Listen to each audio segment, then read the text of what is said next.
बहुत स्वागत है अभिनंदन है आभार है आप सबका एजुकेशन लाभार्थ के चैनल पे। मैं हर्ष प्रजापति उपस्थित हूँ आप सबके समक्ष अति महत्वपूर्ण जानकारी के साथ। ध्यान से पूरी वीडियो को शुरू से लेकर अंत तक देखिएगा जिससे कि महत्वपूर्ण जानकारी से आप वंचित ना रह जाएं। इस वीडियो के माध्यम से हम क्रेट की प्रिपरेशन पे चर्चा करने वाले हैं। देखिए, अंतिम समय में अंतिम दिशा निर्देश जो हो सकता है, जो मेन गाइडेंस और गाइडलाइन होगी, वो मैं आपको बताने जा रहा हूँ। अगर उसको ध्यान में रखेंगे तो निश्चित ही आपका अच्छे से अच्छा अंक आना तय है। क्रेट में देखिए, सबसे पहले एलिजिबिलिटी क्राइटेरिया जो मन में होगी उसको तो बना ही रखिए, लेकिन जो मैंने आपको एक्सपेक्टेड कट ऑफ बताई है कि आपके विषय की कट ऑफ कितनी जाती है, उसको ध्यान में रख लीजिए, जिससे कि आप अपनी जब आंसर राइटिंग करें तो आपको ये पता हो कि आप किस स्तर का उत्तर लिख रहे हैं और जिस स्तर का उत्तर लिख रहे हैं क्या वह उतना नंबर ले आने के योग्य है अथवा नहीं। अगर नहीं है तो आपको अपनी उत्तर लेखन को और भी उम्दा करना होगा और भी अच्छे स्तर पर ले जाना होगा। उसी के संदर्भ में हम इस वीडियो में चर्चा करने वाले हैं। देखिए, 3 चीज़ों पर हम बात करेंगे। अगर देखा जाए तो पूरी वीडियो 3 चीज़ पर डिपेंडेंट है: how to read, how to write और हाउ टू मैनेज। यानी कैसे पढ़ना है, कहाँ से पढ़ना है, कैसे लिखना है और कैसे समय को मैनेज करना है। देखिए, आपको 2.5 घंटे मिलेंगे। 30 मिनट आपका जो रिसर्च मेथोडोलॉजी और आपका विषय संबंधित MCQ वाले जो क्वेश्चन है उनके लिए है, उसको आप सीमित समय में कर लीजिएगा। उसके बाद वो कॉपी आपकी, यानी वो वाली जो बुकलेट है वो जमा हो जाएगी, जैसा कि आपको नोटिस में लिखा हुआ था। ठीक है। इसके बाद जो 2 घंटा आपका रहता है, 120 मिनट रहता है, वो रहता है आपके रिटेन के लिए, जहाँ पे आपको 13 क्वेश्चन करने रहते हैं। 10 अति लघु उत्तरी, 2 लघु उत्तरी, 1 दीर्घ उत्तरी। यहीं पे आपको ध्यान से समझना है कि आपको ये मैनेज कैसे करना है। और आपको मैं एक जो बात बता रहा हूँ जो कि बच्चों का एक्सपीरियंस है, कि जब आप एग्ज़ाम हॉल में बैठेंगे आपका समय इतनी तेज़ जाएगा, और दूसरी चीज़ कि आप मैनेज नहीं कर पाएंगे। आप लाख कोशिश भी कर लेंगे तब भी आप मैनेज नहीं कर पाएंगे। तो इसीलिए मैं आपको टाइम मैनेज कैसे करना है वो समझाने वाला हूँ। अगर आप कर ले जाएंगे तो आप सभी क्वेश्चन पे स्पेसिफिक समय दे पाएंगे। बच्चे क्या करते हैं कि शुरू में ही अच्छा से अच्छा लिखने की कोशिश में, क्योंकि ये जो है एक कहीं ना कहीं प्रकृति है, ठीक है, आप लोग की, कि आप सब अच्छे से अच्छा इंप्रेशन बनाने के लिए कहते हैं नहीं, फर्स्ट एंड लास्ट इंप्रेशन होता है एग्जामिनर का, लेकिन वो दूसरी चीज़ में होता है। यहाँ पे क्या है कि आपका प्रथम उत्तर भी अंतिम उत्तर के समान ही दिखना चाहिए। जितना सजाकर, जितने ही अच्छे तरीके से आप अपना प्रथम उत्तर लिख रहे हैं, उसी प्रकार से अंतिम उत्तर तक आप उसको बनाए रखें। उस गरिमा को, जिस प्रकार से आप पूरा का पूरा पेपर लिख रहे हैं, वो एक से दिखे। ठीक है। आप क्या, अगर पहले में क्या है कि आप बहुत अच्छे ढंग से लिख रहे हैं, लास्ट में क्या है कि वो पता नहीं चल रहा है, तो उससे क्या है ना, आपका इम्पैक्ट और ख़राब हो जाता है। फिर समझ में आ जाता है कि यहाँ पे जल्दीबाजी देखिए वही करता है जिसको क्वेश्चंस नहीं आते हैं, एक समय क्वेश्चन पे ज़्यादा समय दे दिया, दूसरे पे कम, और उसके बाद चीज़ ख़राब हो जाती है। तो हम डिस्कस करने वाले हैं टाइम मैनेजमेंट पे, हम डिस्कस करने वाले हैं उत्तर लेखन विधि पे, और डिस्कस करने वाले हैं आपकी जो है कैसे आप पढ़ें। सबसे पहले हम यही बात करेंगे हाउ टू रीड। ठीक है। तो आपको पढ़ना कैसे है, कहाँ से पढ़ना, ये चीज़ समझिए। जिनका PYQ में है, PYQ की वीडियो मैंने अपलोड कर दी है। एक ही वीडियो में मैंने मेरे पास जितना था खजाना मैंने सब उसमें डाल दिया है। ठीक है। जो है सागर को गागर में भर दिया। उस एक वीडियो में 8 मिनट की साइड वीडियो है, वो उसको देख लेंगे तो उसमें आपकी प्रीवियस ईयर क्वेश्चन पेपर मिल जाएंगे। जिनके नहीं मिलेंगे उन्हीं के लिए मैं समझा रहा हूँ, बिल्कुल परेशान मत होइएगा। केवल अपनी ब्रोशर की PDF में अपना पाठ्यक्रम उठा लीजिएगा और आपका कार्य हो जाएगा। पाठ्यक्रम से इधर कहीं भी सवाल नहीं आएगा, ये आप मान लीजिए।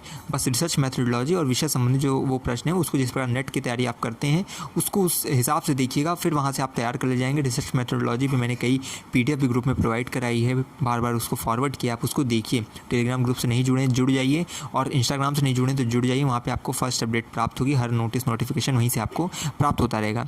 अब एक चीज़ ध्यान रखिएगा, आप सब जब भी आप एंट्रेंस एग्ज़ाम देकर आइएगा, आपकी सबसे बड़ी जिम्मेदारी यही है, क्योंकि देखिए जो प्रीवियस ईयर क्वेश्चन पेपर मुझे बच्चों ने पहले, आपसे पहले जो बच्चे थे उन्होंने दिया था आप सबके लिए, ऐसे ही आप भी अपने आने वाले छोटे भाइयों के लिए, छोटे बहनों के लिए अपने क्वेश्चन पेपर को मुझे सेंड करिएगा ज़रूर, जिससे कि आने वाले बच्चों की हेल्प हो सके। ठीक है। जैसे आपको बिना किसी प्रकार का मूल्य जो है चुकाए आपको यहाँ पे प्राप्त हुआ है प्रीवियस ईयर क्वेश्चन पेपर, और इसकी महत्ता आपको तब पता चलती है जब आप एग्ज़ाम हॉल में बैठते हैं और आपको सब क्वेश्चंस या उससे संबंधित क्वेश्चंस दिखते हैं। तो इसी प्रकार से आप भी अपने आने वाले छात्रों का, अपने आने वाले आगंतुक जितने भी आपके भाई बहन हैं, उन सबका ध्यान रखते हुए आप भी जब एंट्रेंस एग्ज़ाम देकर आइएगा, एक सादे पेपर में जो क्वेश्चंस आपको याद रहेंगे, लॉन्ग के, शॉर्ट के, ठीक है, मीडियम के, वो सब मुझे लिखकर आप सेंड कर दीजिएगा। ये आपकी बहुत बड़ी हेल्प हो जाएगी हमारे लिए और आने वाले बच्चों के लिए। ठीक है। ये मेरा विनम्र निवेदन भी है आपसे। तो अगर इस चैनल के माध्यम से आपकी थोड़ी सी हेल्प हुई है तो इतनी हेल्प आप हमारी कर दीजिएगा। बाकी चलिए स्टार्ट करते हैं, समझाते हैं। अब यहाँ समझिए कि आपको ब्रोशर की पीडीएफ से जिस प्रकार से मैंने बताया उस प्रकार से आपको अपना पाठ्यक्रम अच्छे से तैयार करना है। फैक्चुअल क्वेश्चंस को, पीजी के जितने भी फैक्चुअल क्वेश्चंस रहते हैं आपके, उनको ही अगर आप प्रिपेयर करेंगे तो वो ज़्यादा अच्छा रहेगा आपके लिए। बाकी पाठ्यक्रम को पूरी अच्छी तरीके से तैयार करिए, ठीक है। और एक चीज़ मैंने फिर भी अभी मैं लास्ट में ऐड करूँगा इसको, जिसमें अभी आपको अच्छे समझ में आ सके। अभी ये तो हो गया हाउ टू रीड। अब हाउ टू राइट लिखना कैसे, मैं पहले कहता हूँ एकदम आपको पूरे फॉर्मेट में लिखना पड़ेगा। कैसे कि जैसे इंट्रोडक्शन लिखते हैं, उसके बाद आखिरी में कंक्लूजन लिखते हैं, यानी कि प्रस्तावना और निष्कर्ष, उद्देश्य और निष्कर्ष, ठीक है। ये आपके क्वेश्चंस में होना चाहिए। अब एक चीज़ ध्यान रखिएगा, शॉर्ट में ये सब मत डाल दीजिएगा, शॉर्ट वगैरह में ये सब बिल्कुल नहीं करना है। शॉर्ट यही, अब देखिए यहाँ से भी आपको क्लैरिफाई कर दे रहा हूँ, शॉर्ट, मीडियम और लॉन्ग। शॉर्ट क्वेश्चंस में क्या करना है, जैसे आपको वहाँ पॉइंट वाइज पॉइंट लिख देंगे, काम हो जाएगा। ज़्यादा गैप मत छोड़िएगा बार बार। अब मैं फिर से कह दे रहा हूँ, क्रेट में सफलता हासिल करने का यही है कि आपको सागर को गागर में भरना पड़ेगा। कंक्लूड करके लिखना सीखिए। जैसे अब कोई भी एक जैसे पर्सन है, वो अगर मान लीजिए यहाँ से गया किसी दूसरे शहर में, फिर वहाँ से दूसरे शहर में, तो आप बार बार ये मत उसके यहाँ नाउन के लिए बार बार प्रयोग मत करिए, प्रोनाउन करिए। जैसे ये हो गया ना कि राम यहाँ से दिल्ली गया, फिर राम दिल्ली से आगरा गया, राम फिर आगरा, दिल्ली से आगरा, आगरा से, इस तरह नहीं करना है। आपको एक जो है सेंटेंस बनाना है कि राम दिल्ली गया, वहाँ से आगरा, तत्पश्चात जो है बम्बई, उसके बाद इस तरह, ठीक है। आप समझ रहे हैं, यानी कि जोड़ जोड़ के कंक्लूड करके लिखेंगे तो बहुत अच्छा उत्तर लगेगा और एग्जामिनर ये समझ जाएगा कि आपने जगह भरने की कोशिश नहीं की है, ठीक है। आपने केवल डाटा देने की कोशिश की है, जानकारी बताने की कोशिश की है, आपने एग्जामिनर को चीट नहीं किया है। आप जब किसी को चीट करते हैं ना, तो सामने अगर सोचिए आपको कोई चीट करे तो आपको गुस्सा आएगा कि नहीं। इसी प्रकार एग्जामिनर को जब कोई शब्दों का जंजाल बनाकर फंसाने की कोशिश करता है ना, तो एग्जामिनर का जो अनुभव है और जो उसकी उत्तीर्णता के जो मानक है वो आपसे बहुत अधिक है, तो वो पहले ही जो है दूध का दूध और पानी का पानी वो पहले उनके समक्ष हो जाता है। तो उनको बेवकूफ़ बनाने की कोशिश नहीं करनी है, हमें अपना सर्वश्रेष्ठ देने की एग्जाम हॉल में कोशिश करनी है। उस संदर्भ में आपको क्या मैंने बताया, पहली चीज़ कि आप पूरी स्ट्रक्चर्ड लिखिएगा, यानी कि आपका स्टार्टिंग में प्रस्तावना हो, ठीक है। बीच में आपका जिस प्रकार से टॉपिक पॉइंट वाइज पॉइंट लिखना है शॉर्ट में, उसके बाद आप पैराग्राफ वाइज लिख सकते हैं मीडियम में। बाकी आपको जो है जो एक्स्ट्रा लॉन्ग में क्या करना है वो मैंने आपको पहले ही बताया है कि सबसे पहले आपको जो है प्रस्तावना उसमें लिखनी है, ठीक है। उसके बाद मूल प्रश्न क्या है, सोर्सेज आप उसमें क्या लिख रहे हैं, ठीक है। इस प्रकार से उसमें ऑथर का नाम, वो आंसर राइटिंग वीडियो आप पहले देखिए, इसमें मैं डिटेल में नहीं बताऊंगा, वीडियो बहुत लेंदी हो जाएगी, क्योंकि मेन चीज़ों पे हम बात करेंगे। तो आंसर राइटिंग की वीडियो देख लेंगे तो एक एक चीज़ मैंने उसमें डिस्कस की है, ठीक है, कि एपॉस्ट्रॉफी कहाँ कैसे लगाना है। उसके बाद जो है अंडरलाइन करना ज़्यादा अच्छा रहेगा, कि आप जो है उसको हाईलाइट कर, अंडरलाइन ज़्यादा करिए, ज़्यादा अच्छा रहेगा। हर जगह अंडरलाइन में मत कर देंगे तो अंडरलाइन की जो वैल्यू है, जो उसकी विशेषता, वो भी घट जाएगी। वो सर समझ जाएंगे हर चीज़ अंडरलाइन करने में सब आप गड़बड़ कर देंगे, तो उसको मत करिएगा, थोड़ी थोड़ी जगह पर जहाँ मेन रहे। ऑथर को वहाँ पर एक जो है, तो इसके पश्चात जो है हम यहाँ से समझते हैं, ठीक है, कि अभी तो मैंने बता दिया कि आपको किस प्रकार से एक्स्ट्रा लॉन्ग क्या करना है, कैसे करना है। बस ये है कि आपको फॉर्मेट सबका याद रखना है और आंसर राइटिंग वीडियो आप देखेंगे तो आप समझ भी जाएंगे, ठीक है। तो ये चीज़ है। अब यहाँ से दो चीज़ मैं आखिरी की ऐड करना चाहूँगा, जो कि मैंने अभी बताया, how to read, how to write, और आखिरी में आता है हाउ टू मैनेज। सबसे पहले सीमाओं को ध्यान रखना है, यानी कि मैनेज करना किसे है, अपनी शब्द सीमा को और समय सीमा को। शब्द सीमा क्या है कि अधिक शब्दों को लिखने का प्रयास मत करिए। बहुत अच्छे से आ रहा है आपको, मुझे पता है कई ऐसे क्वेश्चंस रहेंगे जो आपको बहुत अच्छे से आएंगे, तो उसको बहुत बढ़िया लिखने के चक्कर में मत बैठिएगा। कंटेंट को मिनिमाइज़ करिएगा, जितना हो सके कम लिखने की कोशिश करिएगा, और अच्छे से अच्छा, और उसको जो प्रभावशाली जो है शब्द से उसको जो है सजाइएगा। यानी कि ऐसा रहे कि आपका जो भी उत्तर पढ़े उसे ये लगे कि नहीं आपने उसमें कुछ ऐड किया है अपनी वैल्यू, ठीक है। तो उसको आपको देखना है, अच्छे से करना है। बाकी आंसर राइटिंग वीडियो आप सब देखिएगा, फिर से कह रहा हूँ, आई बटन पे लिंक दूंगा, वीडियो के अंत में भी उसकी जो आइकन आपको दिखेगी। अब समय सीमा की बात करते हैं, जो कि बहुत इंपॉर्टेंट है। अगर एक भी कहते नहीं कि अगर देखिए अगर थोड़ा सा भी अगर आप यहाँ पे गड़बड़ी करते हैं तो फिर पूरा का पूरा आपका पेपर भी उससे जो इफेक्ट हो जाएगा।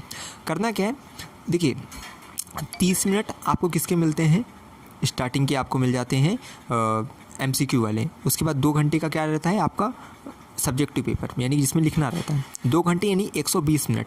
अब इस 120 मिनट को अच्छे से मैनेज करना आप सीखिए। मैं फिर से समझा रहा हूँ, मैंने आंसर राइटिंग में भी समझाया था, फिर से समझा रहा हूँ कि यहाँ पे 75 वर्ड 10 क्वेश्चन है अति लघुत्तरी, यानी कितने वर्ड्स के, 75 वर्ड्स के, ठीक है। एक क्वेश्चन 75 वर्ड्स का करने में आपको कम से कम ज़्यादा से ज़्यादा मतलब 6 मिनट का समय लेना चाहिए। यानी कि अगर एक क्वेश्चन 6 मिनट में कर दे रहे हैं आप 75 वर्ड्स वाले, 10 क्वेश्चन है अति लघुत्तरी, ठीक है, तो आपको 60 मिनट लगेगा 10 क्वेश्चन करने में, ठीक है।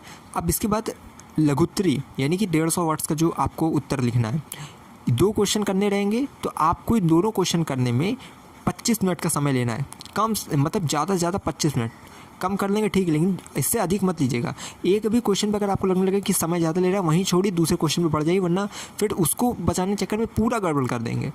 ठीक है, अभी मैं फिर से बताऊंगा कि अभी आपके पास जो इतना समय बताऊंगा उसमें भी मैं 5 मिनट आपको बचाऊंगा, जिसमें अगर आपका कोई क्वेश्चन छूट जाता है, कुछ चीज़ गड़बड़ हो जाती है, उसको फिर आप सही करिएगा उस समय में।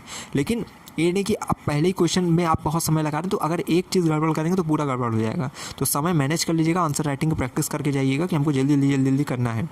क्वेश्चन आ रहा है, नहीं आएगा तो है ही, ये बात है कि आपको आएगा। आंसर जो सब्जेक्टिव पेपर के रहते हैं उनके अधिकतम क्वेश्चन, क्योंकि आप पढ़े वही हैं तो वो आपको आएगा। तो यही है कि बस आप अच्छे से अच्छा लिखिएगा। तो अति लघुत्तरी सभी 10 प्रश्न को 60 मिनट के अंतर्गत कर लेना है। लघुत्तरी के 2 प्रश्नों को 25 मिनट के अंतर्गत कर लेना है। दीर्घोत्तरी प्रश्न जो आपका रहता है 400 वर्ड्स में लिखना रहता है, उसको आपको 30 मिनट में करना है। सबको जोड़ेंगे 30 मिनट, 25 मिनट और 60 मिनट जोड़ेंगे तो 115 मिनट होगा। अभी समय कितना आपके पास 120 मिनट।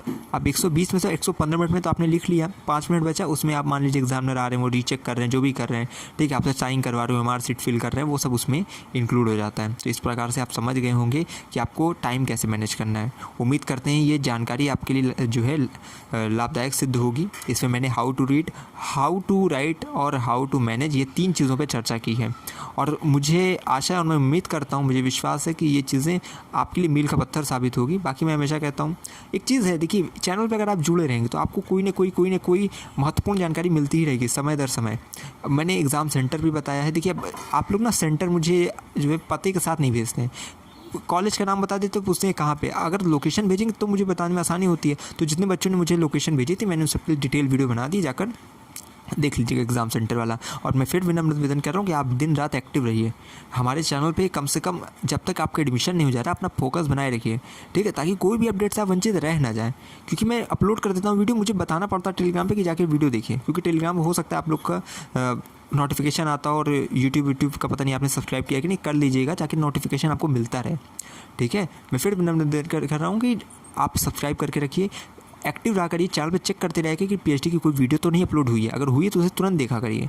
बाकी प्यार सपोर्ट बना के रखिए और बहुत बहुत शुभकामनाएं हैं आप सबकी प्रवेश परीक्षाओं के लिए। आप अच्छे से अच्छा अंक लाकर इलाहाबाद विश्वविद्यालय में अपना प्रवेश सुनिश्चित करें। बाकी आपको यहाँ से तदंतर यूँ ही जानकारियाँ प्राप्त होती रहेगी। बहुत बहुत धन्यवाद, बहुत बहुत आभार।